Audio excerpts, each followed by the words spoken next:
Supreme court में आज कुछ बड़ा और ऐतिहासिक हुआ है।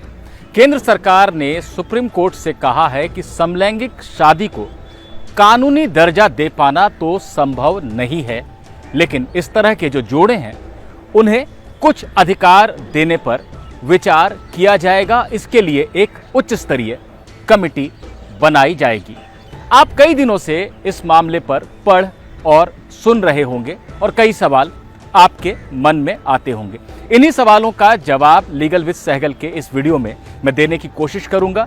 हम इस बारे में बात करेंगे कि ये मामला आखिर है क्या और अब इस पर क्या होने जा रहा है।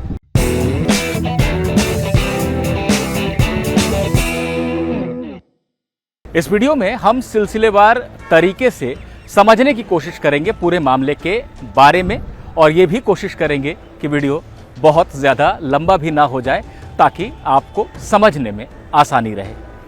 दरअसल 2018 में सुप्रीम कोर्ट की संविधान पीठ ने एक फैसला दिया था, जहां पर कि ये कहा गया था कि आईपीसी की धारा 377 जो समलैंगिक संबंधों को अपराध मानती है, उसका एक हिस्सा कानून से हटा दिया जाए।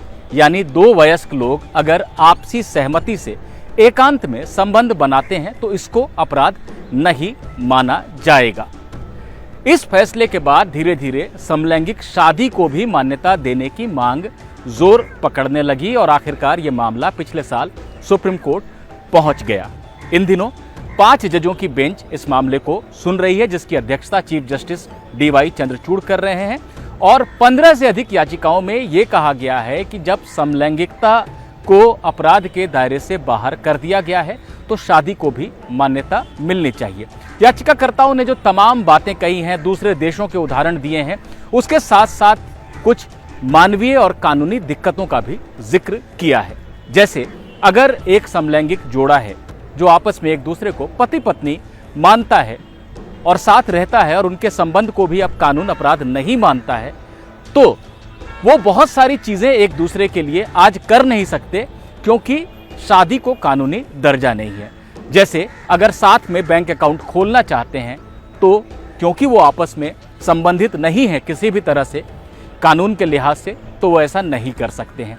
अगर एक जो सदस्य है उस जोड़े का, एक मेंबर जो है जोड़े का, वो चाहता है कि उसकी पेंशन, PF जैसी चीज़ों में नॉमिनी बना सके अपने समलैंगिक पार्टनर को, तो ऐसा नहीं कर सकता है क्योंकि कानून में उनके संबंध को कोई दर्जा नहीं है। इस तरह की बातें भी याचिका में कही गई थी।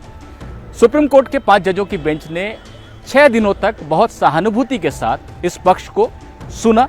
बहुत आलोचना भी हुई इस सुनवाई को लेकर, सोशल मीडिया से लेकर समाज के अलग अलग हिस्सों में, लेकिन सुप्रीम कोर्ट ने सुना। 6ठे दिन की सुनवाई के बाद केंद्र सरकार के बोलने की बारी आई और सॉलिसिटर जनरल तुषार मेहता ने बोलना शुरू किया। उन्होंने जजों से कहा कि समाज की कुछ मान्यताएं हैं, भारत में अलग अलग धर्म हैं, उनकी कुछ मान्यताएं हैं, उनकी कुछ धारणाएं हैं, समाज की सोच को इस तरह से दरकिनार नहीं किया जाना चाहिए। यहाँ पर आगे बढ़ने से पहले मैं एक बात और बताना चाहूँगा आपको कि जो याचिकाकर्ता हैं वो लोग स्पेशल मैरिज एक्ट का हवाला दे रहे हैं। स्पेशल मैरिज एक्ट वो प्रावधान है जहां पर कि अलग अलग धर्म या अलग अलग जाति के लोग शादी कर सकते हैं, उसकी व्यवस्था बनाई गई है और वो शादी कोर्ट के जरिए होती है। कोर्ट मैरिज भी इसे कहा जाता है। याचिकाकर्ता बार बार ये दलील दे रहे हैं कि चलिए जो पर्सनल लॉज हैं, यानी जो धार्मिक कानून हैं, उनमें अगर सुप्रीम कोर्ट नहीं जाना चाहता है तो भी जो स्पेशल मैरिज एक्ट है उसमें कुछ व्यवस्था बनाई जा सकती है। स्पेशल मैरिज एक्ट की धारा 4 कहती है कि 2 लोग आपस में शादी कर सकते हैं। याचिकाकर्ता ये कह रहे हैं कि जब 2 लोग ही लिखा है तो ऐसा क्यों माना जाए कि ये हेटेरोसेक्सुअल कपल यानी स्त्री और पुरुष की ही शादी की बात हो रही है। अगर सुप्रीम कोर्ट ये कह दे कि 2 लोगों का मतलब कोई भी 2 लोग हो सकता है तो समस्या हल हो जाएगी और एक समलैंगिक जोड़ा भी कोर्ट के जरिए जाकर शादी कर पाएगा। सॉलिसिटर जनरल ने जब इसका जवाब देना शुरू किया तो पहले तो उन्होंने भारतीय परंपराओं की बात की। ये कहा कि शादी का मतलब भारतीय समाज में एक स्त्री और एक पुरुष की ही शादी को माना जाता है। इसके बाद वो कानूनी पहलू पर गए। उन्होंने कहा कि देखिए, ये सुनने में सरल लगता है कि स्पेशल मैरिज एक्ट की नए सिरे से व्याख्या कर दी जाए और कह दिया जाए कि दो लोग कोई भी लोग हो सकते हैं, चाहे वो एक ही लिंग के हों। लेकिन दिक्कत कहाँ आएगी? दिक्कत इस बात में आएगी कि तमाम जो कानून हैं, जो सिविल लॉज हैं, वो सब एक परिवार को जब एक यूनिट की तरह देखते हैं तो पति यानी पुरुष और स्त्री ही पत्नी उसमें होती है। तमाम कानूनों में दिक्कत आएगी। 160 ऐसे कानून हैं जिनमें बदलाव करना पड़ जाएगा और इसमें बहुत दिक्कत आएगी। उसको एक तरह से बैलेंस बना पाना उसमें काफ़ी समस्या की बात होगी। जैसे उन्होंने उदाहरण दिया कि मान लीजिए कि समलैंगिक जोड़े में से किसी एक की मृत्यु हो जाती है। अब इस बात का प्रावधान है सामान्य कानून में कि अगर पति की मृत्यु हो गई है तो उसकी जो पत्नी है वो अपने ससुर के पास जा सकती है और ससुर को कानूनन उसको शेल्टर देनी पड़ेगी, उसका भरण पोषण करना पड़ेगा।